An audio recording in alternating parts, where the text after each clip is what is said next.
Are you hoping to get one of the rarest titles in the game? Or perhaps wanting to farm some of these glorious weapon lamps? Or perhaps looking for challenging content you can do alone, even on a free trial? If so, you might be interested in Heaven on High. This rather unique side content can keep you busy for as long as you wish, even if you're playing this MMO alone. If you're here to learn how to progress Heaven on High floors 1 to 100 solo, you're at the right place. This guide is going to help you understand how to best approach Heaven on High solo progression, covering each different floor set through the lens of 5 different roles: tank, physical ranged, caster, melee, and healer. I'll be using jobs that are typically more recommended starter jobs by the Deep Dungeon community, each in its respective category. These jobs are Paladin, Machinist, Summoner, Reaper, and Sage. However, if you wish to run this content on any other job, note that it's completely possible, and hopefully the tips I cover for the role will prove useful to you as well. Here's an overview of what this guide covers, and don't forget to use the timestamps to jump around as you need. Chapter 1 covers some unique aspects of this second iteration of Deep Dungeon, such as unlock requirements, Heaven on High specific commanders, big rooms, and auspices. It also covers some general Deep Dungeon tips for progression, which will be useful to check out if this is your first Deep Dungeon to fully dive into. Chapter 2 covers the tips about how to get through floors 1 to 30 solo, starting from having 0 Aetherpool. Chapter 3 covers Aetherpool farming and how to best prepare yourself for the ranking floors. Chapters 4 to 10 cover each floor set from 31 to 100 respectively. These will go into the enemy details, boss details, and tips about managing your commanders, while also covering some of the job differences for harder floor sets. These chapters assume your Aetherpool is prepped at around 60 to 60 or higher. With that in mind, let's get things started.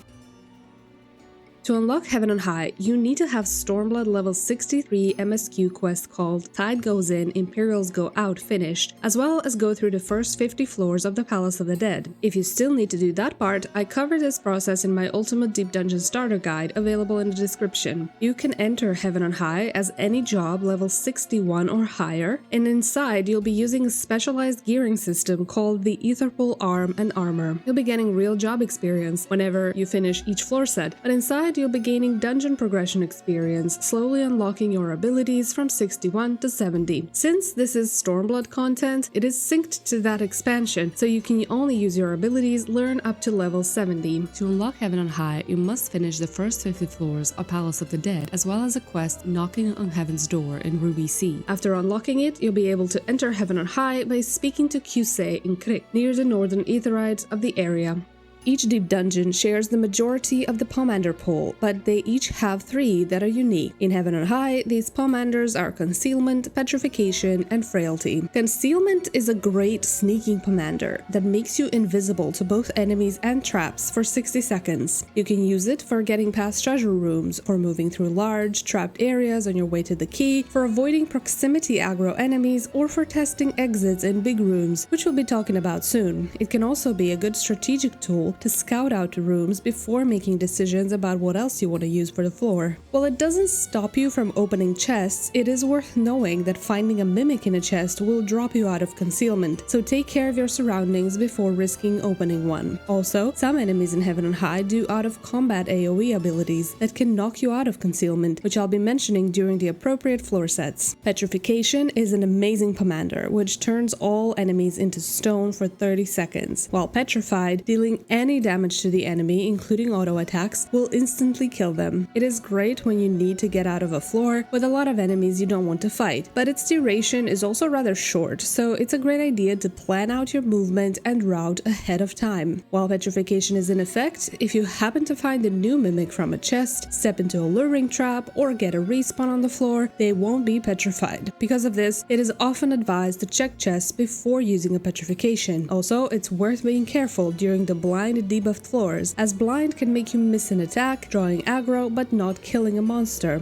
Petrification cannot be used on bosses. Frailty is a Pomander that makes all of the currently spawned monsters on the floor more squishy for 3 minutes. It's kind of like a short duration strength and steel combo. It can be applied to bosses, so it can be a great tool to speed up your boss times when needed. As usual, respawns, new enemies spawned by luring traps, or newly found mimics won't be affected by the previously previously used Frailty. Frailty can be useful when you need to fight a few complicated enemies on a floor set, but not enough to justify spending something very powerful, like Petrification or Magicite. Frailty is also great when you're able to multiple groups of enemies on earlier floors or jobs like healers, where it significantly reduces the incoming damage and makes the enemies die faster. It is important to avoid opening any treasure coffers while Frailty is in effect, to avoid getting a mimic and wasting time fighting it while its effect is sticking away on the other monsters. Magicites are a new addition to the Deep Dungeon system in Heaven on High. They can occasionally be found in silver chests, adding extra value to those types of chests even after maxing your Aetherpool. You can hold a maximum of 3 Magicites at once, and when you use one, it'll wipe all of the currently spawned enemies on the floor, while also granting you 10 seconds of invulnerability. There are several different types: Inferno, Crag, Vortex, and Elder. On the regular floors, they all do the same thing, just with a slightly different animation duration, Vortex or Garuda being the shortest, Elder the longest. On bosses, Inferno, Crag, and Vortex do a set percentage of damage. On lower floor sets, this is about 30% of the boss's HP, while on the later floor sets, it's about 3%. However, Elder one-shots the bosses regardless of the floor set. It is the rarest out of the 4 types, it doesn't ever drop before floor 31, and it is worth keeping for the final boss on floor 90 or some later floor to save time. That being said, it's not recommended to use it on bosses, as it can usually save you more time on the floors, but it's good to know you can use it as an oh shit button if needed. Another new addition to Heaven on High are Halls of Fallacies, or simply the big rooms. These can occasionally appear instead of a normal room layout, the first one usually being scripted big room on floor 15, though they can appear as early as floor 2. They are made up of a bunch of rooms stacked together, forming one big rectangle without any hallways to fight from. They also have more than one exit, all but one being fake. Once you unlock the key forward, if you step into a fake exit, it'll either disappear or act as a random trap. None of the fake exits will have any reaction to you while the key is not open. Using a safety removes all of the traps, including the fake exits as well.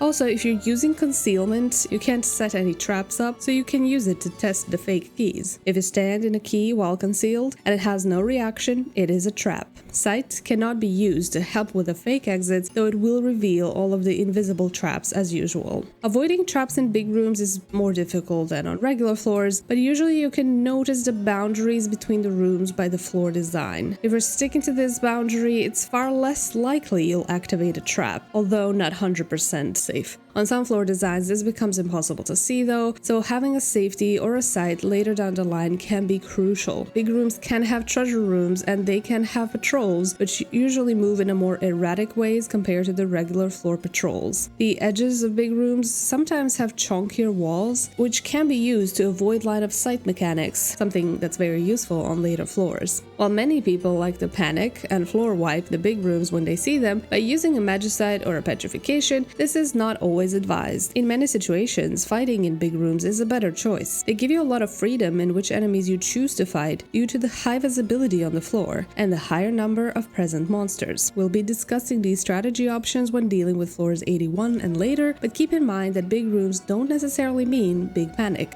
Sometimes you'll run into one of these 3 little animals relaxing in one of the rooms. Standing in their vicinity will eventually trigger a little buff AoE, which buffs you for 5 minutes. The Shiba dog will decrease incoming damage to you, the fat cat will add a regen effect on you, and the little lion will increase your damage dealt. Sometimes they take a while to activate, and some people are reporting that emoting nearby will activate them sooner, though this is only a theory for now. Beware of the traps that may still be around the auspice when you encounter them. You can refresh your buff before leaving the floor if convenient. When it comes to healing potions, Heaven on High drops max potions and super potions, which will be great to have on hand. As usual with Deep Dungeon, there is also a special kind of sustaining potion called Empyrean Potion, which gives you a 30-second regen effect. You can exchange these from Empyrean potsherds, which drop from bronze treasure coffers and specific bosses. Other than potions, it is worth having some food on hand and popping it before each floor set to ensure you have some extra HP inside. As for the food buff stats, direct hit is usually welcome. The most important thing is that extra bit of HP you get from vitality on almost any food. When it comes to the HUD layout, you can help yourself by splitting the buff window into sections and making this part larger and more centered somewhere on the screen, while you'll be able to easily notice them. This will also show you floor buffs and debuffs, pox status, and other vulnerabilities you're currently enduring. You can also place Howling Fist or Feint on a shared hotbar somewhere, so you can check the aggro range for sight and proximity enemies. Their range is about 9.5 yalms, while these skills have 10 yalm range, so as long as these skills have a little X marker on them, you are out of range. As soon as the X disappears, it means a step forward will aggro the enemy.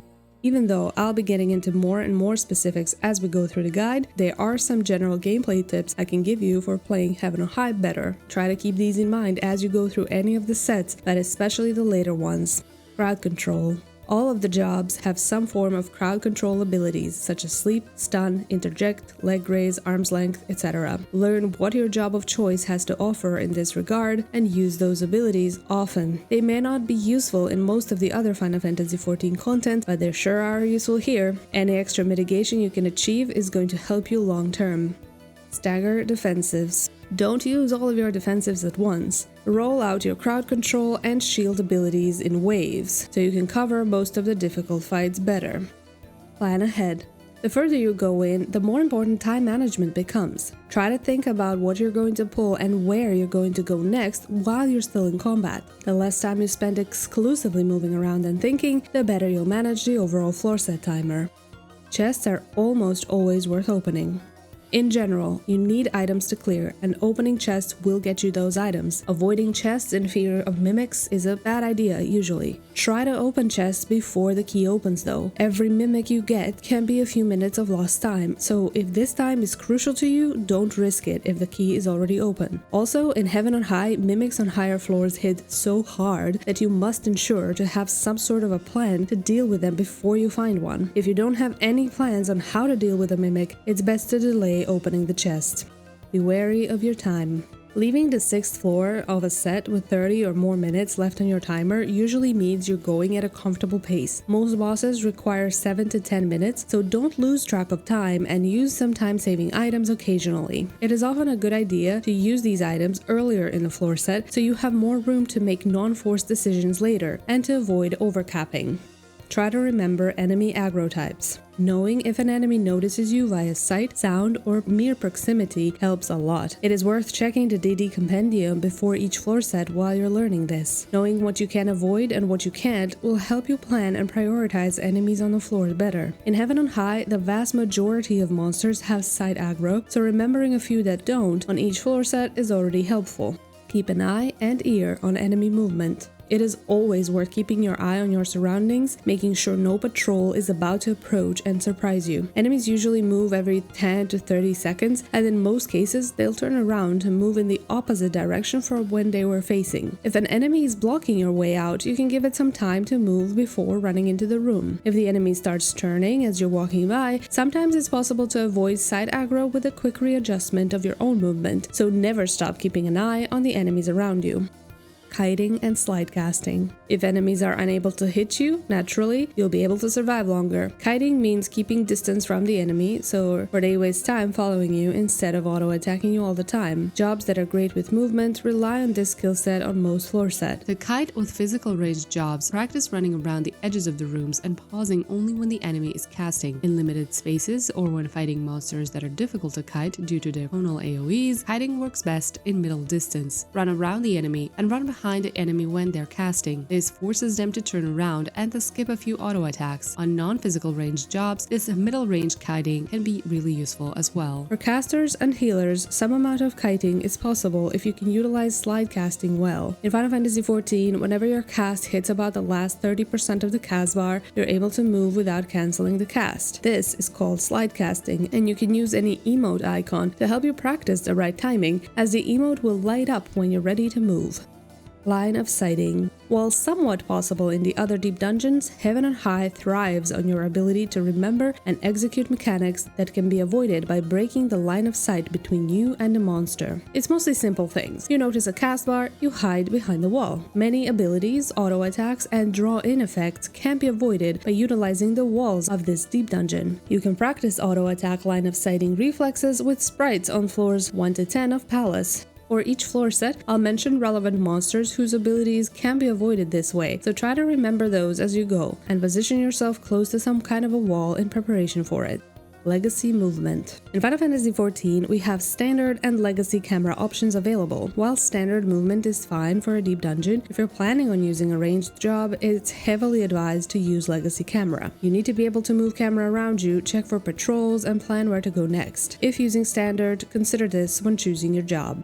Landmine traps appear on some floors more frequently, allowing us to potentially utilize them to our advantage. Tanks and healers can benefit from this the most, as you can help yourself with invulnerabilities and shields. I'll be mentioning potential landmine play spots in the later section of the guide when relevant. While landmine plays aren't mandatory to learn for clearing, tanks and healers struggle with time management without them, so it's worth practicing this on lower floors and trying it out. The general idea is gather a bunch of enemies around and kite them towards a visible landmine you've uncovered with sight. Usually you want at least 7 to 8 monsters, as this is the average amount of enemies needed to unlock the key forward, but you can also do several smaller landmine plays to save time if there are more landmines available on the floor. Move around the room in a wide circle to mitigate some damage and to make sure every monster is gathered close by. For safety reasons, you'll then use a witching. Make sure you have steel and strength active to reduce the incoming damage and ensure you do enough damage to the monsters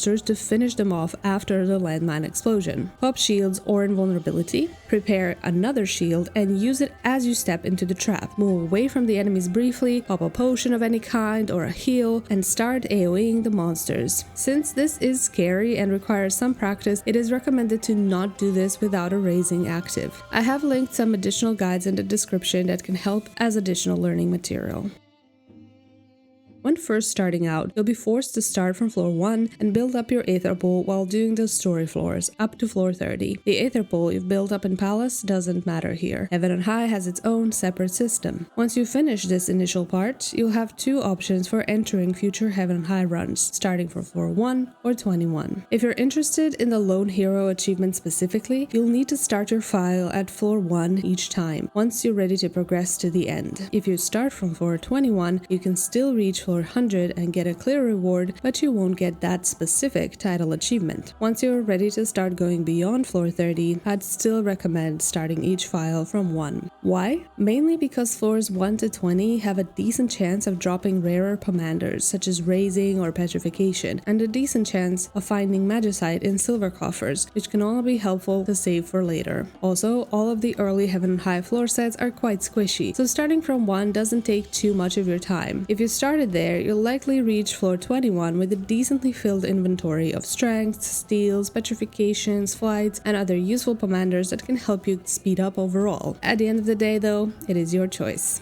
Job specifics I'm going to go through are meant to be kept in mind throughout the entirety of Heaven and High, but mainly from floors 61 and higher, when you start feeling the differences. I'll be mentioning more in-depth situations during the individual floor sets once the guide hits the last 30 floors, but those should always be combined with the specifics listed here. In Heaven and High, tanks stand out as the overall category of jobs that excel here. The reason for this is the very high incoming damage from monsters, which can sometimes even cause you to get one-shotted from a critical hit if unlucky on many jobs. Tanks can deal with many enemies easier. They need to think less about choosing their targets, and their primary concern will be time management. While many people will be recommending Warrior, this guide will focus primarily on Paladin in the tank category. Whichever tank you wish to choose though, same principles will apply. To play tanks well, try to pull enemies constantly, reduce the overall downtime by moving around while fighting, and plan what to pull ahead of time. Be quick at locating the exit and making sure the exit room is cleared before the key opens. Utilize your stun and interrupt whenever possible as a form of mitigation. Consider keeping a strength rolling whenever you hit a cap of 3, especially on floors debuffed with combinations of gloom, blind, or no ability. To save time on later floor sets, try to learn landmine strategies, which we went over in this chapter.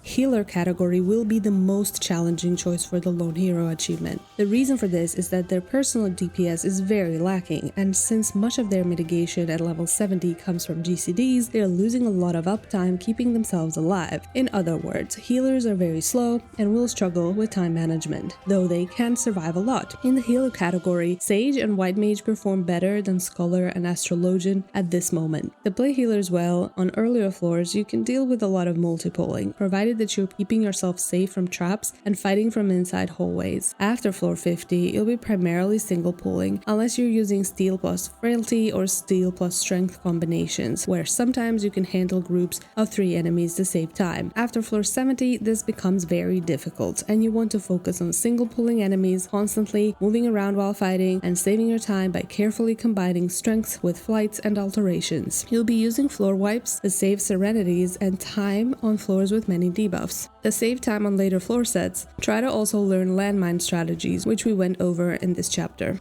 When it comes to DPS, time management should not be too much of a problem, but survival will be. Primary methods of mitigating damage in Heaven and High will be, as mentioned earlier, kiting and line of sighting, as well as rolling your personal mitigations correctly. You'll be using steals and frailties when needing to survive bad debuff floors, such as Gloom, with HP down, or Blind, which make you slower and therefore more in danger from dying. In this guide, we'll focus on Machinist, Reaper, and Summoner, each representing their own DPS category. Which DPS would you choose depends on your playstyle preferences. Here's a little overview of what each of these roles' strengths and weaknesses are and how the gameplay generally differs. Machinist's biggest strength will be kiting, and at the same time their biggest challenge will be to learn how to kite properly in the wall-crowded place that is Heaven and High. Legacy camera movement helps with this a lot. Arm's length and sometimes leg graze should often be added to your mitigation rotation. Reapers will benefit a lot from their stunning ability, Bloodbath, and Arcane Crest. They are a true glass cannon after floor 61 and should focus on learning how to stagger kite properly. Don't forget to use Harp as your kiting survival tool as well. Summoners will benefit from saving their biggest burst, Bahamut, for harder enemies. Also, with as many instant casts as they have, they'll effectively be playing similar to Machinist, except for brief moments of forced casting. They are a true glass cannon after floor 61 and should also learn how to kite properly. Don't forget to use Swift Cast for Ifrit phase, as well as your Radiant Shield to mitigate some damage when you need to stay closer to the enemies.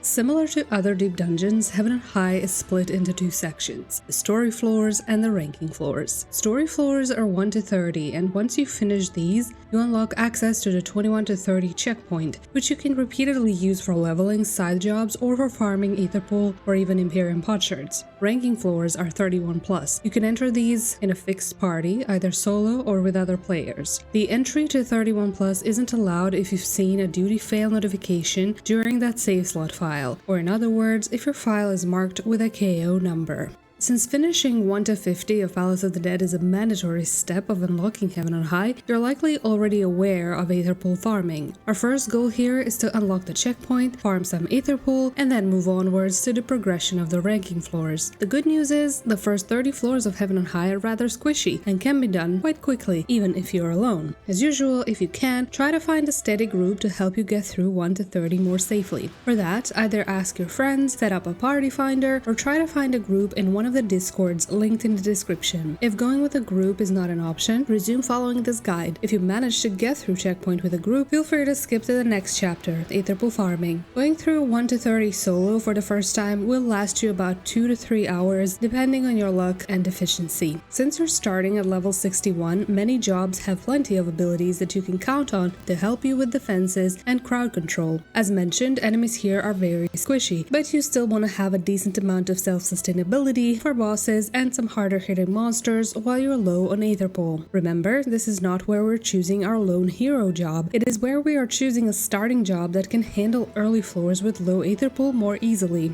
Going with any tank is a safe option, and I also like to recommend physical range jobs due to their kiting abilities. Summoner, Red Mage, Pictomancer, Reaper, or any of the healers are also great options to get started with. It is not a bad idea to build 2 files in parallel. Do 1 to 10 twice, and 11 to 20 twice, and then 21 to 30, so you can gather up as much Aetherpool as possible early on. In Heaven and High, you can manage these early sets even with a single file, but the more Aetherpool you gain, the quicker you can progress further. Building 2 files allows you to try out different jobs as well, if unsure what you'd enjoy more. Ever since the stat squish happened in Endwalker, floors 1 to 40 of Heaven and High have been significantly reduced in difficulty. Some monsters can still pack a punch, so it is recommended a single pull while at 0 Aetherpool, but overall you shouldn't have too many issues going through this set as everything dies very quickly. If you're going as a healer, feel free to multiple 2 to 3 enemies at a time once you become comfortable with their incoming damage. Hugging the walls on this floor set is generally safer than running through the rooms, though there are 5 known wall trap locations to be aware of. Remember this pattern on the floor as well as this fenced out area and try to avoid walls in those rooms while the room is still packed with enemies. Generally, pull monsters into the hallways or into your initial room to fight them safely. If you're a healer, consider applying some kind of a regen effect or a shield before running through the room. Many hallways also have these long nooks where you can pull enemies to fight safely from patrols. Respawn time on this set is 1 minute. The plan is simple: kill every enemy on the floor, open all of the chests, start using your fortunes at floors 7, 8, and 9, as these floors can start dropping rare and useful commanders and magicites. If you're packed with affluences, use it on floors 6, 7, and 8 to affect the upcoming 3 floors as well. If you have sights, it is not a bad idea to use them on these floors together with a fortune to activate some luring traps and fish out more chests. The more chests you have, the more Aetherpool you may get, as well as items to help you on later floor sets. Try to keep a strength and a steel for the boss. You won't find any potsherds on this set, but you'll find some high quality max and super potions, so put those on your hotbar and use them as necessary. On this floor set, your first scary encounter might be a shark patrol that is showing up on the first 3 floors. It does heavy hitting tank buster called Jaws, which you can outrange if necessary. Never pull more than 1 of these at a time, so keep an eye on your surroundings and don't get overwhelmed by them patrolling around. They are sleepable and stunnable, so use your crowd control for mitigation if needed. After the shark, the next patrol you'll meet will be the Amikiri crab. This one also comes with a tank buster called Shock, which can also be outranged. It is also stunnable and sleepable. Be careful not to pull more than 1. Mutsu fish is not a patrol, but applies a 50% vulnerability to you, making it more dangerous to handle while pulling other enemies as well. The rest of the monsters have well telegraphed abilities. Simply respect them. It is worth remembering that Onryo and Kraken have proximity aggro, while everything else has sight aggro, in case you need to sneak by anyone. Fully killing the floors, you'll spend about 25 to 35 minutes here, depending on your job and layout. You should aim to be at least level 68 or higher before moving on to the boss. The boss is quite simple, but having steel helps maintain the incoming damage while you're still low on Aetherpool and potions. It will do telegraphed AoEs and a knockback which cannot be immuned. After the knockback, prepare to quickly run or dash back to the boss, as it will cover your side of the arena with a wide AoE. Rinse and repeat. If your Aetherpool is lower than 2 to 4, I suggest running 1 to 10 again on a second file, just to get a bit tankier before moving forward.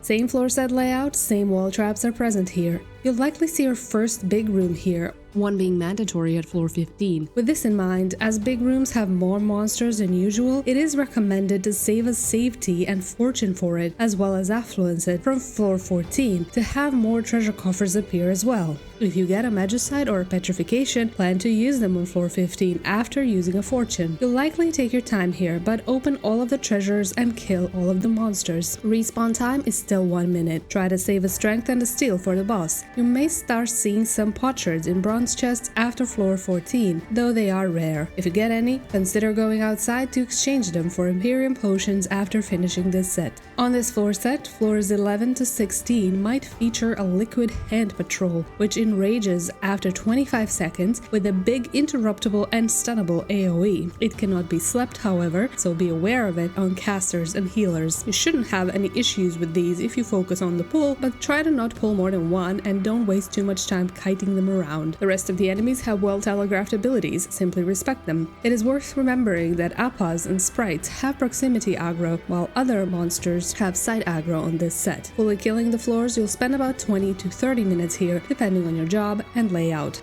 Welcome to another boss that's quite simple and repetitive. It'll be summoning butterflies on the edges of the arena, which do circle telegraphs that need to be avoided. To avoid this, simply stay close to the boss all the time. This will also help you avoid the conal AoE the boss occasionally does. Whenever the boss does a gaze mechanic, respect it and look away to avoid getting confused and running into the butterfly AoEs. If your Aetherpool is lower than 5 through 8, I suggest running 1 to 10 or even 11 to 20 again on a second file, just to get a bit tankier before moving forward.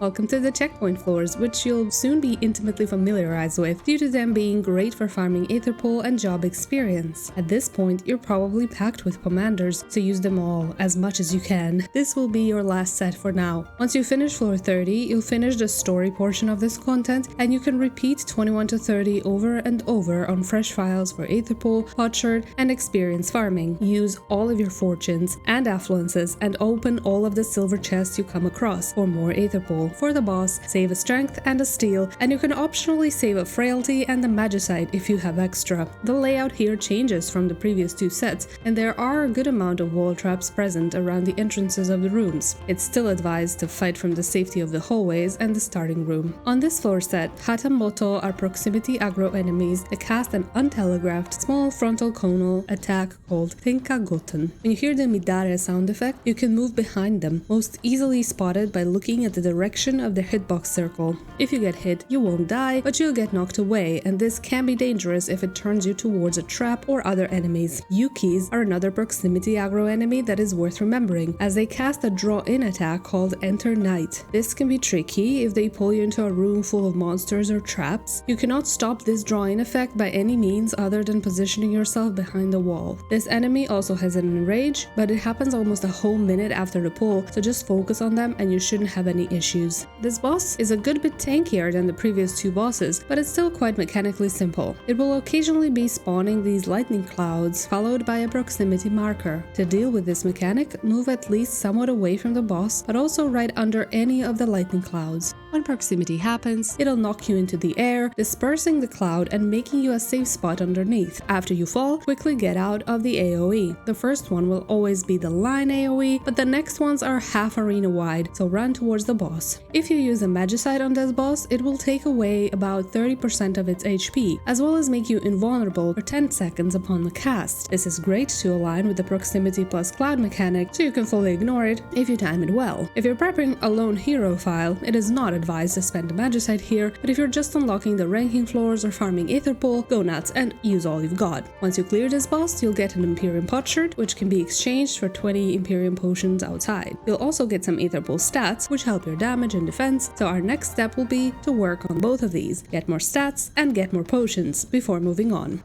As mentioned right before, the boss on floor 30 drops both an Imperium Potsherd and some Aetherpool stats, and since you've now finished the story floors, the checkpoint on floor 21 is available to you. Depending on the time of day and the busyness of your data center, you could queue into 21 to 30 matched parties and see if you can get any quick parties to get through this content a few times. Going through 21 to 30 solo from scratch usually takes about 15 to 20 minutes, depending on how many items you get and how much Aetherpool you've gathered, so it's usually more effective to just go alone rather than to wait in a long queue. While doing these sets, use up all of the items you get, especially fortunes and affluences, to fish out more silver chests and therefore more potential Aetherpool. Remember that you can speed up the boss by using strength, steel, frailty, and a magicite there, so if you're gonna keep anything for floor 30, keep those items. The rest, use them up. You don't need to full kill the floor, as your level is maxed, so once you check all of the chests and open the exit, feel free to move on. Your goal is to get to at least 60 through 65 before you move on to the next floors relatively comfortably, though you can start 31 plus with 50 through 55 and still get really far. Get some practice in, and easier Aetherpool upgrades from chests. You'll start getting upgrades from chests less commonly at some point in the 21 to 30 range, but you'll always get an upgrade from the boss. As you notice this trend, just speed up your way to the boss without wasting time opening too many chests. Remember, this floor set also helps you farm Imperium potions, so it's worth it in the long term. Those potions pay off on all of the later floors, especially during bosses, and you'll want to save around 300 of them before committing to a full run. Unrelated to deep dungeons, if you happen to be working on Shadowbringer's relics, you can have the final quest active while doing this, farming raw emotions as well. Also, every time you finish this floor set, you get a decent chunk of job experience outside of the dungeon, so this can be used for leveling jobs into 61 to 70 range. This will take you about 8 to 10 runs from 21 to 30, or about 3 hours overall. Once you're ready to progress further, you can start a file on floor 21 or 1 as we discussed in an earlier chapter. This time, don't overuse your items. Keep stuff at 2 or 3 so you can tackle 31 plus more easily. Also, this is where you can swap to your desired lone hero job if you were using various other jobs so far. If you need some advice about which job is best to prog with, check out this timestamp timestamp or a few linked tier lists in the description, you'll start feeling the heat after 71+ if your Aetherpool isn't maxed or close to being maxed, so consider building up parallel files or simply trying for a few further climbs in to get more of those juicy Aetherpool upgrades. Generally speaking, floors 31 to 40 are still equally squishy as the previous set, and they share the design layout with it. Be really careful of the wall traps near the room entrances, especially while fighting monsters. Many enemies here have enrage mechanics, which you might encounter if you stepped into an auto trap while fighting one and are unable to act for 30 seconds. Mimics are starting to appear in silver chests now, no longer being in bronze chests. They are still stunnable. Respawn timer gets bumped up to 10 minutes, and it will remain this way until the end. On this floor set, there are no major enemy worries, especially as everything dies very quickly. All of the enemies have side aggro, except for the Mimic, of course, which is proximity. Monsters can hit you quite hard though, so simply focus them one by one in order to get rid of them safely. It is worth noting a few monsters that can enrage, so you don't waste too much time kiting them around. The first one, easy to remember, is called Harakiri. It will do a large, untelegraphed enrage 25 seconds into the pull or at 20% HP.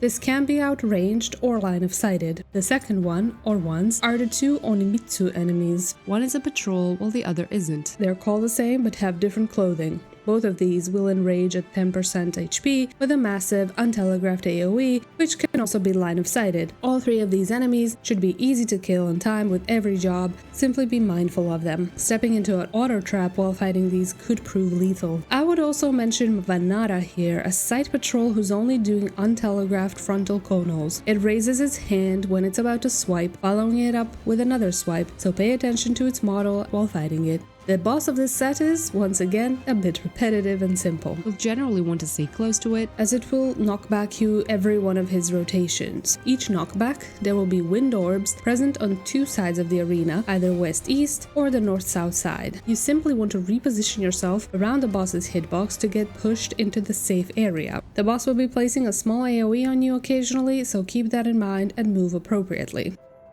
Welcome to one more floor set visual design change. You'll be thrilled to know that there is only one wall trap to worry about here and in an easily recognizable room. Be mindful of this matrix looking area and a big rock in one of the corners. Mimics are still in silver chests, can still be stunned, and the respawn timer of enemies on the floor is still 10 minutes. While the difficulty will noticeably increase on the upcoming set, this set is still quite squishy. Nothing too major to worry about other than a few mobs who can enrage, which you'll likely never see unless you're heavily undergeared with your Aetherpool or ignore the pulled enemy for too long. The first of these monsters is the big tablet, Sekiban. It enrages 25 seconds after the pull and can only be interrupted. The worm patrol, Mizumi enrages 30 seconds after the pull by drawing you in with bottomless desert and then instantly using tremor, the point blank that will likely kill you. Neither of these enrages should ever become a problem on any job, as long as you don't pull the enemy and then somehow forget about him for half a minute. On this floor set, the majority of the enemies have side aggro, only the sprites and the mimic have proximity aggro, and the worm patrol has sound. The boss of this set, while repetitive, is the first one that will make you pay close attention. He is not doing almost any telegraphs or casts. You must look at the Gozu's model to know what he's about to do. Whenever his hand goes up or in front of him like this, you must move to his sides or behind him. When you see the tiny gaze indicator, turn around and look away until it goes off. The proximity telegraph isn't too bad, as long as you move about a quarter of the arena away. It is safest to do these movements on the edges of the arena so you avoid the many orbs that spawn in various patterns around the middle. After the proximity, the boss will come to you and prepare for another swipe, so use your new position to stay close to the boss and move behind him or away from him as you see him make his hand gestures. If you feel like the incoming damage is too high, use a frailty, a steal, or kite the boss around the edges of the arena to mitigate damage while you heal.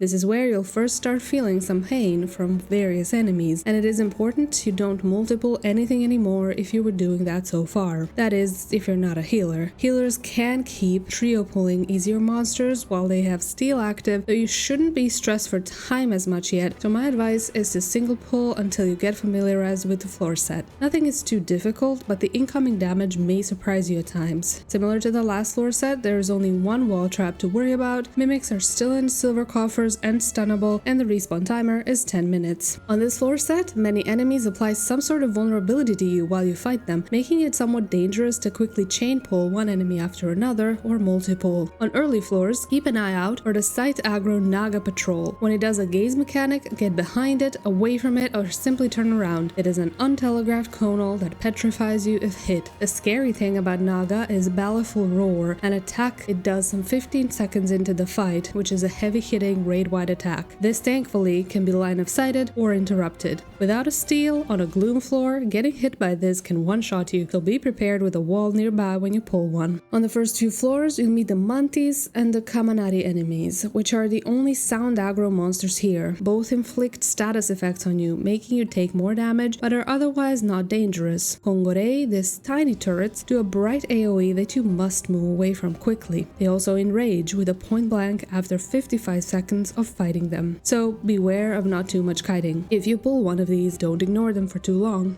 In the middle section, Deso hands inflict a damage over time on you that lasts for 30 seconds, and its damage can add up. Be prepared with some healing potions or abilities or frailty at the floor if you need to fight many of these. Maruishi nodes will be a bit annoying as they shoot you from afar with quick line AoEs that need to be avoided. On the last few floors, you'll start seeing Rachimonai, enemies that passively shoot you out of combat. Having many Rachi in a room nearby can be quite dangerous as they can chip away at your health without you even realizing. This enemy will even follow you into another room just to shoot you, so it's a good idea to focus them down and reduce their numbers while on these floors. The boss of this set, Suikazura, is a focus check. It has many laser AoEs which all need to be avoided, and the fight can get a bit repetitive. The boss will go through a set rotation, first by summoning 2 sets of 4 spears which will do donut AoEs in turn. You can always expect to avoid a small Fire 2 AoE before resolving the first set of spears. Topple will send line AoEs at you twice in a row, so prepare to move twice. Then the boss summons all 8 spears at once, another fire AoE to avoid, followed by all spears targeting you with lines that need to be avoided.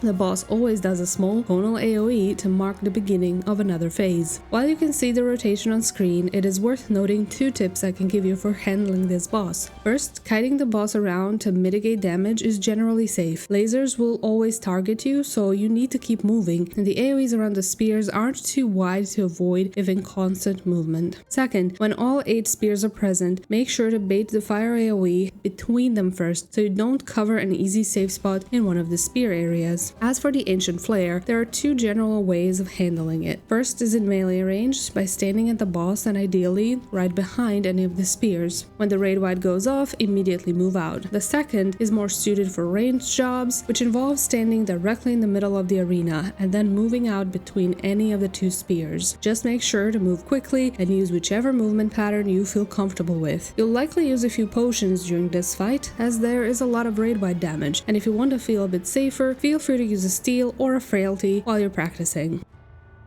This is the first set that might scare you in terms of incoming damage. It is a small nod to things to come. This is where kiting and mitigation skills become important, and where you're likely going to use some palm enders to be able to fight some floors. Not too many, as you're trying to save as many palms as possible for the next 3 floor sets. If it is your first time here, especially as a DPS, I suggest using a raising, though normally you'd want to start using raisings on 71+. Mimics now appear in gold chests. They cannot be stunned anymore, and they hit like a truck. If you happen to find one, don't underestimate them, especially on DPS jobs. Mitigate, kite, and use a frailty or a witching if you find yourself in a sticky situation. If you happen to find a big room, use a safety on it and simply fight through the room by picking easier enemies. There are usually many enemies to choose from in big rooms, making them ideal fighting grounds. On this floor set, the only proximity monster is Onryo, and it is also the only monster that feels like it descended from a later set in terms of incoming damage.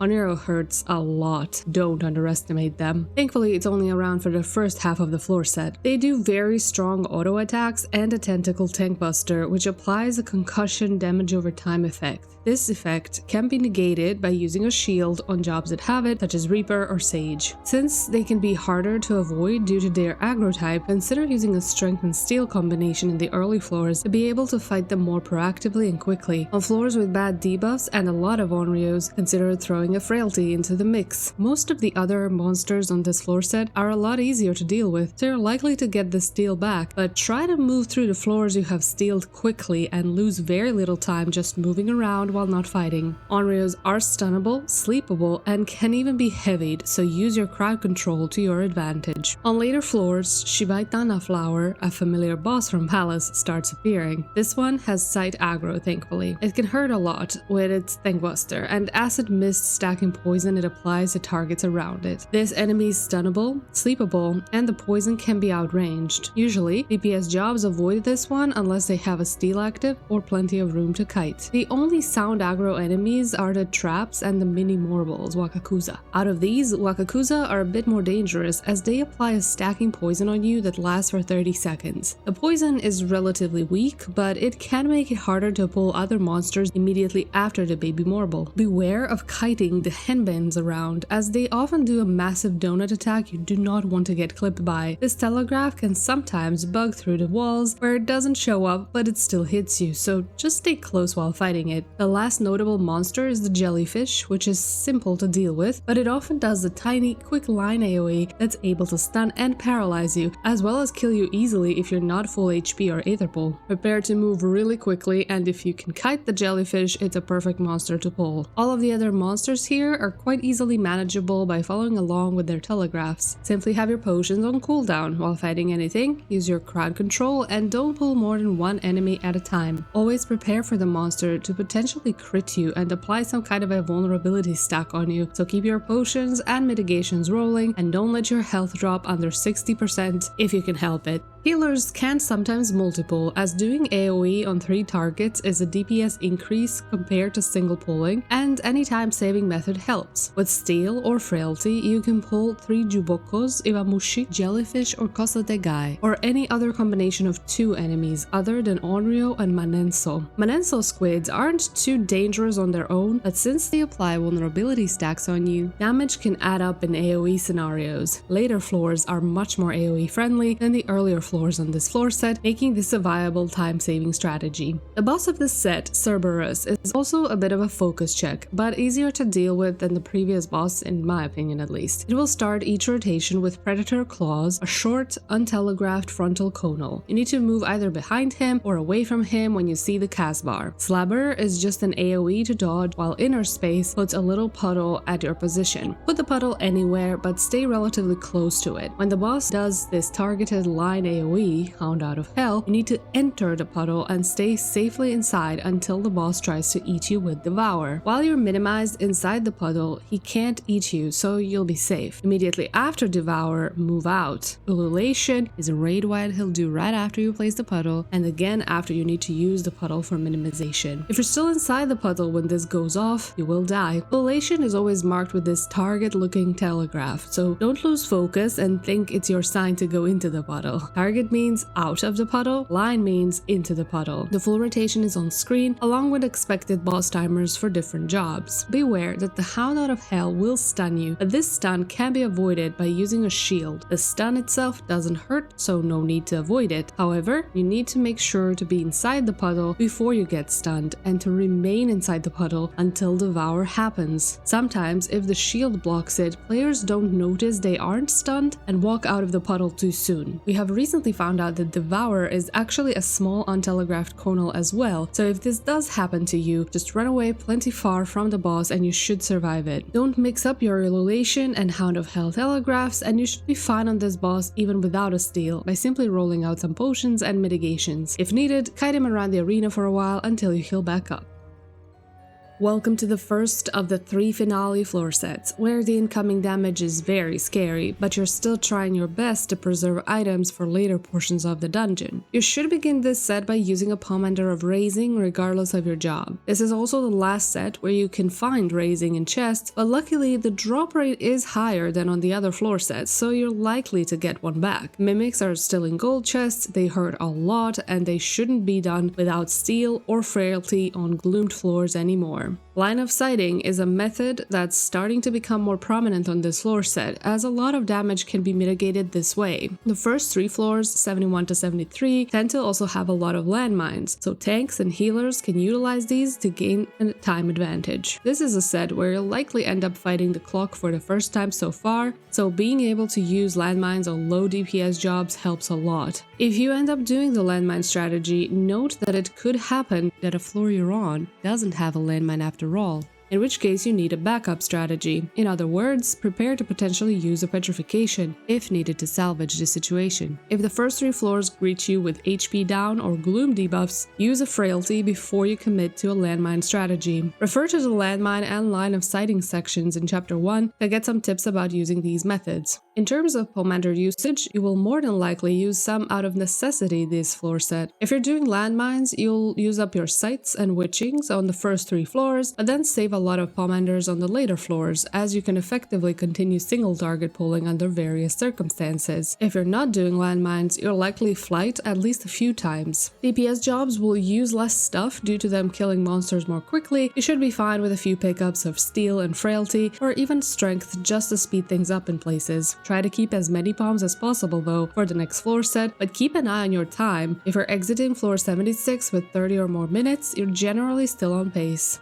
If you're met with a bad debuff floor, it is a good idea to scout first and see if there are enough fightable enemies and use a strength and frailty rather than a serenity to speed it up. If you're met with a nasty floor you would like to floor wipe, try to scout the gold chests first and see if you can get a floor wipe from them, or even fish out a mimic you can also get rid of with your plant floor wipe. Concealment, frailty, and alterations are pomanders that can help you navigate and do these floors more quickly without losing too much value for the next set. After them, strengths and steals and flights are your friends, and after them, petrification, serenities, and magicite. Try to prioritize using the less valuable commanders before you opt out for using the more valuable ones, and use fortunes or affluences when you could benefit from finding more chests. It is not a good idea to use these while you're sitting at 3 of everything, but once your valuable commanders are sitting at 1 or 2, use these to fish out chests and replenish. Important to note about frailty: once you use it, don't open chests while it's in effect. The mimics you may find won't be frailtied, and the effect will simply tick off from the other enemies on the floor while you're wasting your time fighting this mimic. So check chests first, then frailty, use the entire frailty duration fighting as much as possible, and if needed, check chests again later.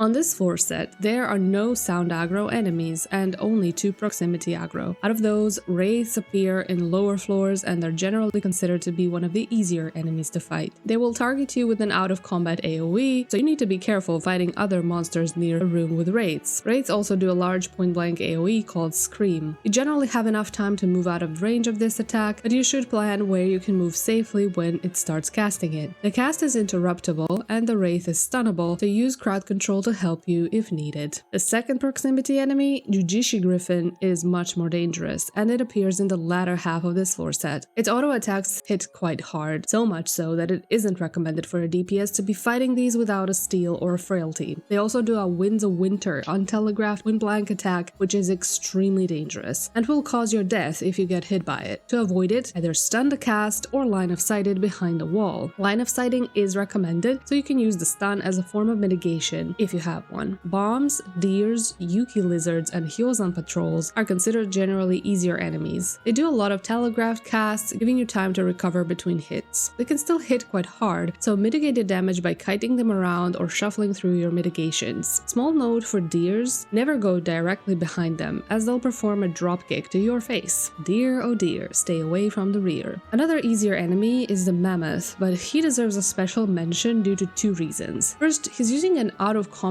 attack called Prehistoric Trumpet, which does minor damage but can kick you out of concealment. Second, he does a large narrow conal when pulled, which you really don't want to be hit by. It'll draw you in and then murder you with another attack. For this reason, always kite him mid-range or stay close and move behind the enemy when you see the conal. Wolves are generally considered to be the hardest monster on any job here, so it is highly advised you avoid them. They tank buster you, inflict frostbite, and also heal themselves from hit hitting you, so this fight is extremely dangerous and annoying. They will hurt even on tanks and healers. Though you can survive them without a steal with careful mitigation and line of sighting the tank buster, the fight simply lasts too long to be worth trying due to their healing. When it comes to patrols, you'll find tigers often patrolling in the first half of this floor set. They hit quite hard but also do a lot of casts, so they give you time to recover. You want to kite these mid-range as they often do absolute zero, a really long and wide conal attack you do not have time to move away from too much distance. This conal can also be line of sighted though behind a wall if needed. When they do their gaze attack, respect it. Unlike many other patrols, these are very silent, so you need to keep your eyes peeled and look around to avoid getting jumped from a few tigers. Tigers are not stunnable nor sleepable, so make sure you have enough of your job's mitigation and potions before pulling them without a steal. They can also make landmine plays a little bit more dangerous, so be careful on floors with many of these patrols. After the tigers are gone, you'll start finding patrolling lions. They hit hard and don't cast too much, so they're harder to deal with than tigers. However, lions are stunnable and sleepable, so you can use your crowd control a bit more to help you survive. If there isn't enough kiting room, it is highly recommended to use a steal or a frailty on floors with many lions. Especially if the floor is also littered with griffins, you can pair these defensive commanders with strength to clear out the floor as quickly as possible. Tofus are tricky. They do a ton of damage with their long-range auto attacks, but these can be line of sighted with careful LOS management. If you're not confident about line of sighting, these are best avoided. If you are confident about it, these are considered an easy pull, but in my opinion, I'd avoid them as much as possible simply because fighting them efficiently takes more time than fighting most other monsters on this floor set. Finally, two enemies that have enrage mechanics you should keep in mind. Yuck, or the buffalo, will use a draw-in attack 30 seconds after the pull, applying very large heavy debuff on you, following it up with a heavy-hitting AoE. This monster is not stunnable, but the AoE Horizon's Blast is interruptible. Sleep also works. If you're on a tank or a physical ranged, yucks are really tricky on no ability floors, as you can't interrupt or knockback immune the attack. Healers and casters will want to get drawn in and then immediately start casting sleep in order to stop him. Yuki the Yeti also does an enrage mechanic called Northern-Lies. First time 21 seconds after the pull. This can be interrupted, slept, stunned, or line of sighted. Generally, stay close to this enemy as he often does a long, wide conal attacks as well. He casts quite often, so he's generally easier to deal with as long as you have a plan on how to deal with the enrage. If the floor set scared you so far, at least the boss here shouldn't. This is an extremely mechanically easy boss whose damage output can be a bit scary, but is on the lower side if you roll your mitigations well. You can do it without a steal on most jobs we're using in this guide, though if you're a machinist, you need to do a lot of kiting around the edges of the arena. Casters are the only ones generally struggling here without a steal, so if it is your first time here as a caster, use one. If you're on a Reaper, roll out your mitigations and learn how to time the shield when the boss is doing regular auto attacks. Generally, keep your Imperium potion rolling all the time. If you get spooked, use a steal or a frailty, and if you do so, pair them with a strength so you get more use out of them. Mechanically, all you need to make sure is to not get hit by any of the ice chunks. There's a special spot on the arena edge, right here, where you can safely stand for most of the fight. But if you're kiting around, you also have enough time to adjust away from the ice. Every rotation will start with a small conal, Heavensward Howl, which you must avoid. If you get hit by this, you will die. It is a very small conal, but wide, so it's recommended you either kite the boss from full range or stay very close so you can avoid this easily. The tricky bit is not falling asleep while doing this boss and losing focus to avoid this conal or an orb. You'll need about 9 minutes without any commanders to kill this boss on Paladin, 7 minutes to kill him without commanders on our DPS jobs, and on Sage you'll need about 11 minutes. If you're running out of time, you can speed him up by about 1 minute by using a frailty or 2 minutes by using a strength.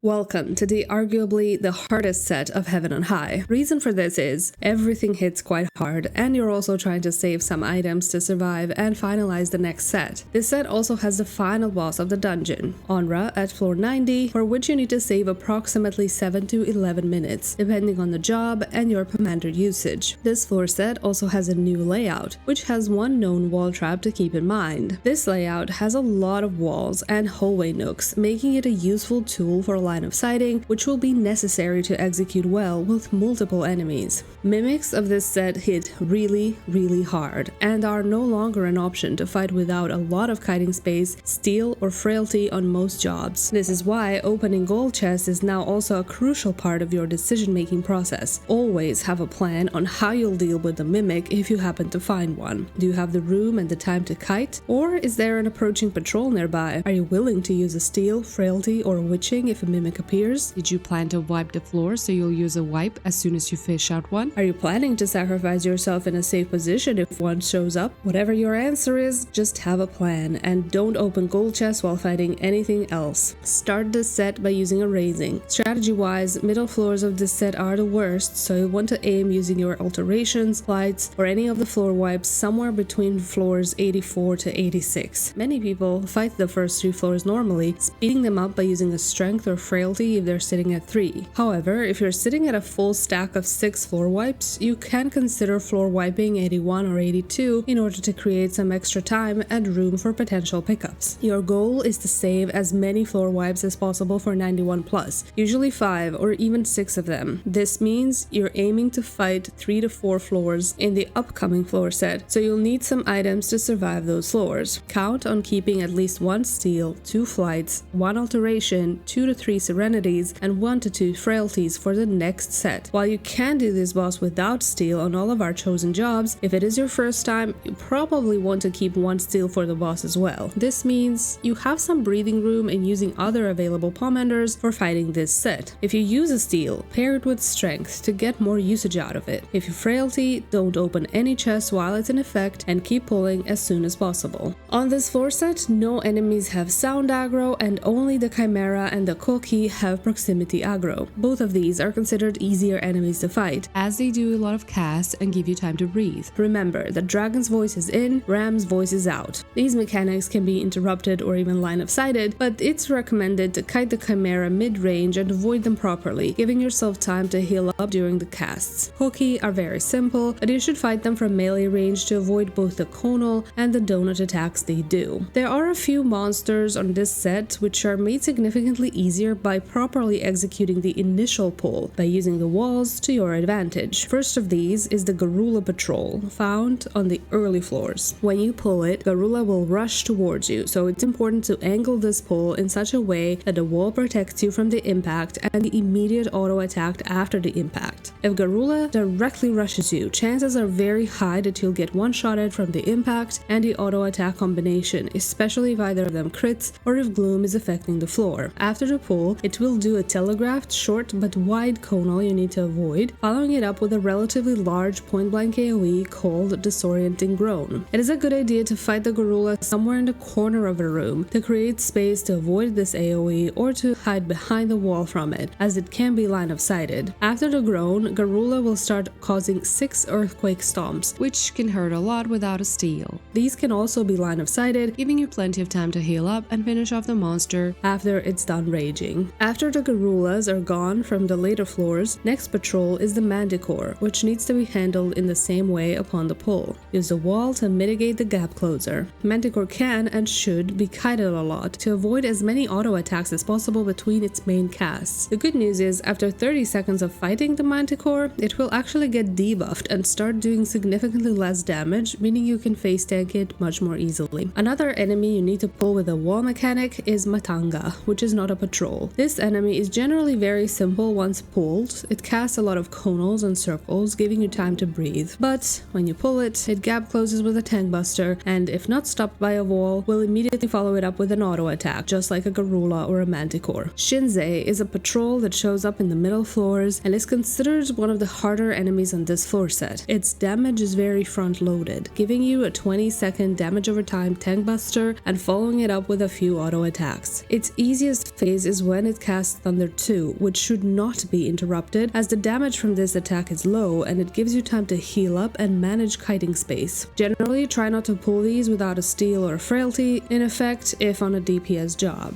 Monkeys are showing up in the earlier floors and they're very difficult enemy to fight simply due to their damage output. They will also do an out of combat ability, eat a banana and then chest thump several times to buff themselves. Never pull them while they have this buff active, and beware about using concealment around the monkeys, as chest thump will bump you out of it. Generally avoid these unless you have a steal or a frailty active, or a lot of room to kite. They are not stunnable nor heavyable, so you have less of your mitigation at your disposal with most jobs. Gozu hit very hard, and they do 2 casts that should be avoided. One is a large, long conal that can be line of sighted, so either be close range to the Gozu to avoid this, or plan to use a wall when you see it cast. The other is Hex, a gaze attack you must respect, otherwise you'll be turned into a pig and eaten. You need to have a lot of mitigation or kiting room to survive the auto attacks between these casts. Never kite these Without having a wall nearby though. You do not want to be caught off guard with a conal. Araragi, the Gubu, is an enemy who's getting progressively harder as you fight it, as it inflicts you with a stacking poison debuff. However, it can also be made a lot easier by line of sighting this poison, which happens each time it casts Gubu's Grief. It can take some time to get a proper feeling for the timing of this mechanic, so while practicing, it's recommended you don't pull these without a steal or frailty on DPS jobs. Healers can assuna the poison, thankfully. Ryokotsu elephants are probably the easiest enemy to deal with on this set, as long as you don't let it hit you too often. Kiting is very possible with this one, so melees will Have a harder time mitigating their damage. Ryujin hit very hard, and it is not recommended to deal with one without a steal on a DPS job. It can be baited into using an elbow drop though, a quick untelegraphed conal behind it, to delay a new auto attack phase and mitigate some damage. They are also stunnable and sleepable, so they are an okay option on tanks and healers. And finally, Enko. These are really difficult on most jobs. Not only do they hit hard, But they also have an enrage after 1 minute, where they apply a massive damage buff to themselves. These are best avoided if you can help it.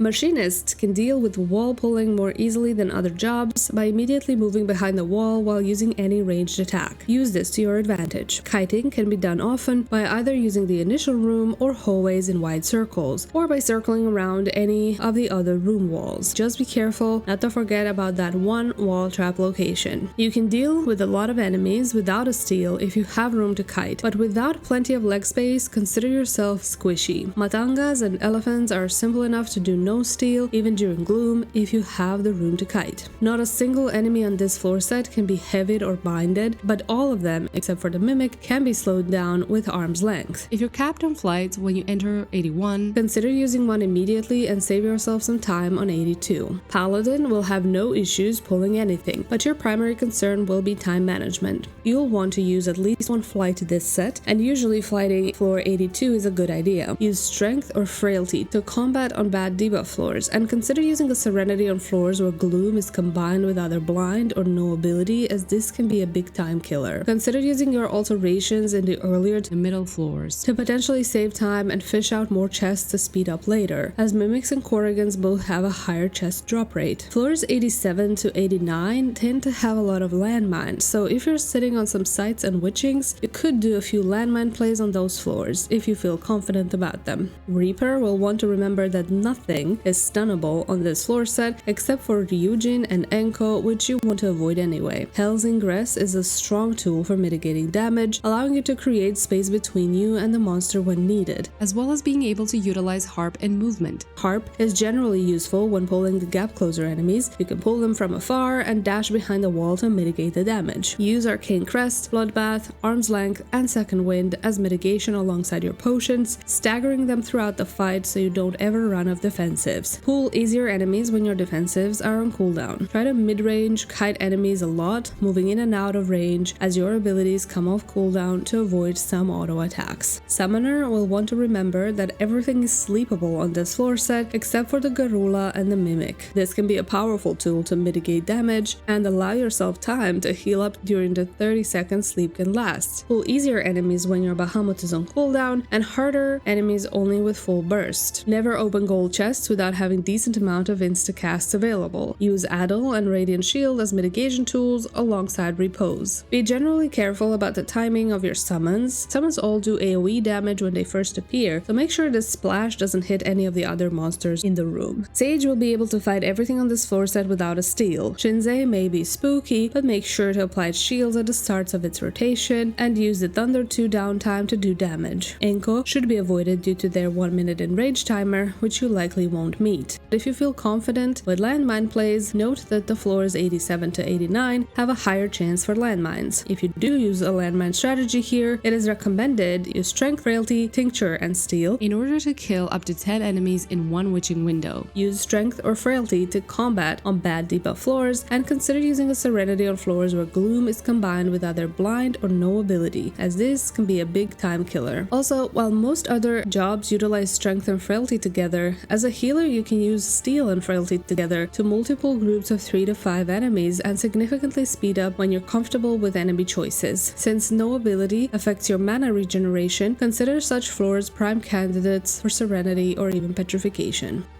The final boss of Heaven and High, Onra, it's not as mechanically difficult as you may expect, but it does come with its few perks. It can be done without a steal on any of our featured jobs. The entire rotation he does is about 50 seconds long, so usually jobs can alternate mitigations for raid-wide phases, tossing in a potion when needed, to avoid using steel altogether. But steel can help you not to lose your nerves and to potentially survive a few mistakes while learning. So if it is your first time here and still learning the rotation, I'd advise using a steel anyway. To do this boss more easily, we'll place some markers in these exact spots along the wall. A is fully east, B is 2 pillars north of A, and C is 3 pillars north of B, just right to the exit. These are not mandatory, of course, but they'll help you manage movement throughout the fight and keep uptime as a melee. His rotation consists out of 2 parts. Before he hits 85% health, he is simply alternating between a few telegraphed attacks, which are most easily avoided by standing max melee range to the boss or by kiting. During this phase, you're free to kite the boss around anywhere and mitigate some damage this way, but place him on A as he approaches 85% health. This is where the second phase begins, which he'll keep repeating until he's dead. We usually do this rotation at the right edge of the arena in a specific way. Keep the boss turned towards the south, where you enter the arena from. As he puts his weapon up to cast Ancient Quagga raid-wide, move behind him. This will mitigate the auto attack he would normally follow up with. He'll then start casting Meteor Impact and summon a bunch of orbs around the arena. As soon as you see the Meteor Impact cast, move towards a B marker. You want to do this quickly, as some orbs can appear very close to the boss's position and you want to avoid them from accidentally hitting you. The boss will place the meteor and come to you, targeting you with a line AoE. You can help yourself a bit further by angling yourself closer to the boss, so he points the line outside rather than following the wall. When you see the line, hug the wall and move to the C marker. Meteor will blow up, the boss will cast a point blank AoE at you, and then you can return to A marker, starting the same rotation over again. Few notes here. Orbs do untelegraphed AoEs around them several times each, applying a 30-second long heavy debuff if you get hit, as well as a small knockback away from the orb. If any of the orbs hit you at any time, this is survivable, but you'll have to be ready to use sprint and keep moving to get out of the upcoming AoEs on time. Meteor time is inconsistent. Sometimes the meteor falls really quickly, before you even fully move to B marker, and sometimes it falls really late when the boss is already casting the next point blank. This is why it's really important to move immediately after you see the Meteor Impact cast bar, as at that point the meteor location is predetermined by the boss's position. If you move too soon, you're risking for the boss to move closer to your safe spot and for the meteor to drop too close. If you move too late, you're risking to get one shot by an early meteor or by a nearby orb. In very rare cases, and I mean very rare, meteor proximity marker does not load in. This bug has existed since the release of Heaven and High. Always look at the cast bar and don't trust the proximity telegraph. You will notice the meteor animation dropping eventually. If the proximity doesn't show up, wait for the animation to go back to A. We mentioned Elder Magicite in the Magicite section. Since this is the final boss, it is a perfect opportunity to one-shot it with an Elder Magicite if you happen to have one. However, if you have enough time, your Elder will get a better use on the upcoming floors, so I'd recommend fighting this boss normally. You will need about 6.5 minutes with strength on a DPS, 8 without. As a paladin, you'll need about 10 minutes without strength, 8 with. As a sage, you'll need about 12 minutes without, 9:30 with strength.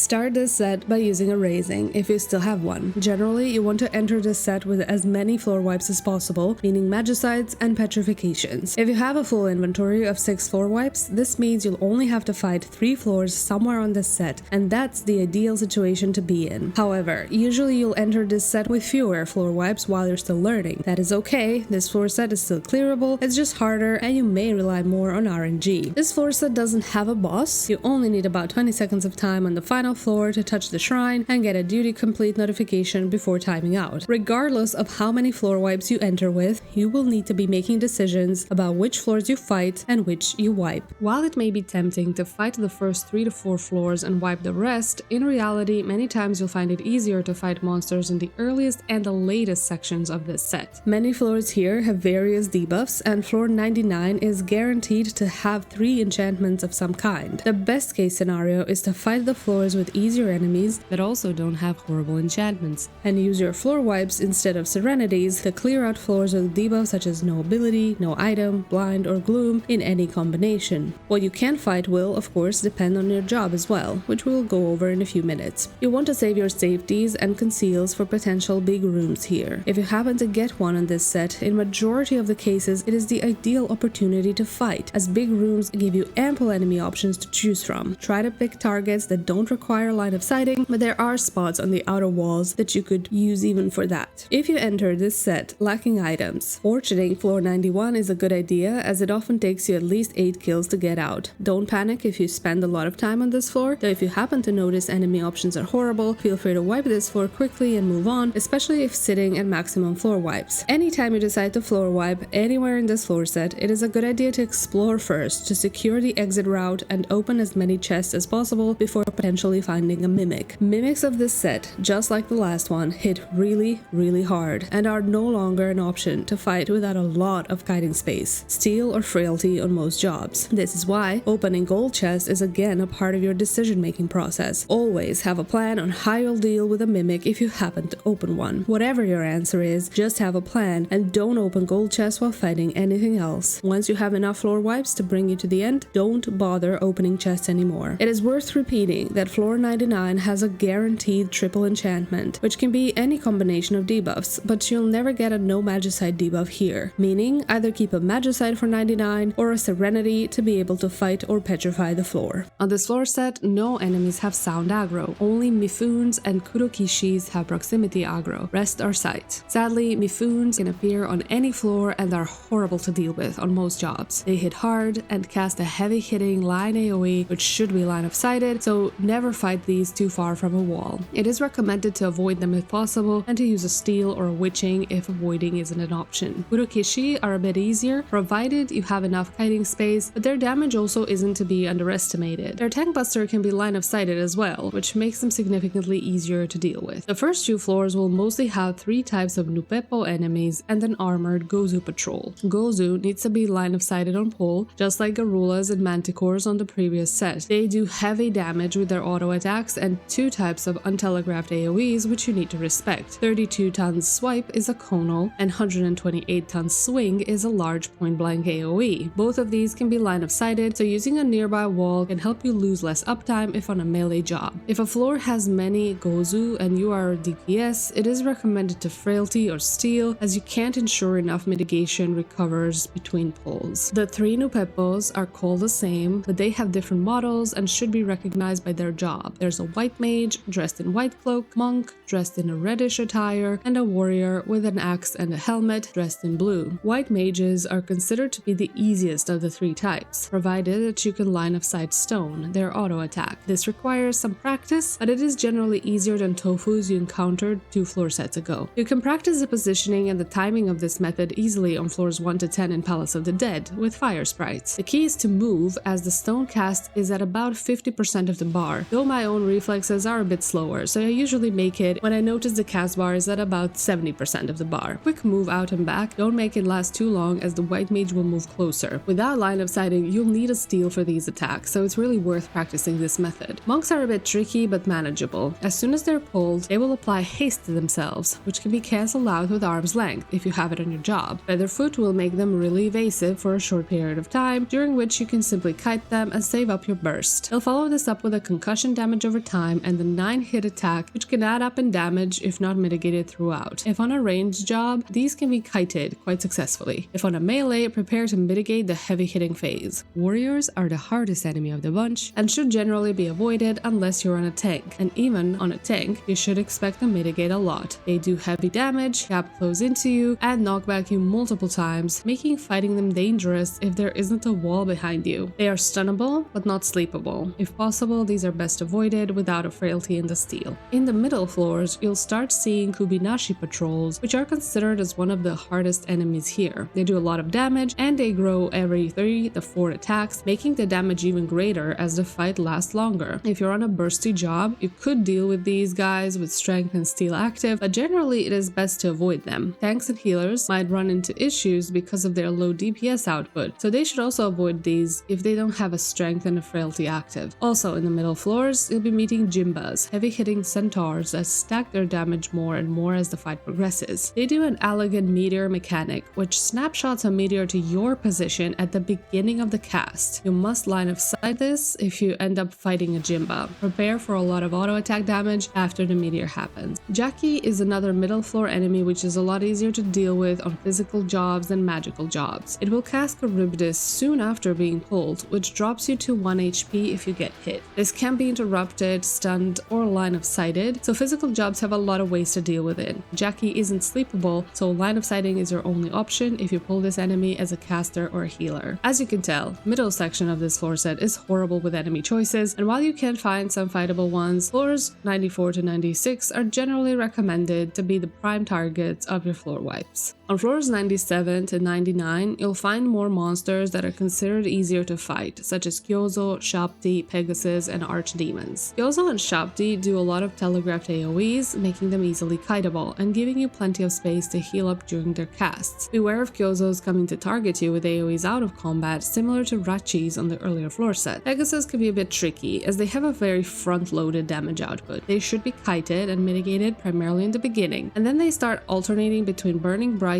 and Nicker. Burning Bright is a non-telegraphed frontal AoE, so pay attention to their cast bar and get to the side or behind the enemy. Nicker is a large AoE around the enemy, which you must move out from. Archdemons here don't paralyze you like they might in other places. All they do is heavy auto attack damage and short-range conal attacks. They can be difficult for face tanking if on a melee DPS, but they can be easily kiteable with ranged jobs. Lastly, on floor 99, you might run into a Dodo Bird Patrol, or even a few. These are a rare spawn, not to be messed with, as they keep putting it asleep and hasting itself, dealing large amounts of auto attack damage. If you happen to find a big room in this set, usually you can pick and choose easier monsters, so these are a great opportunity to fight. Don't forget to safety them.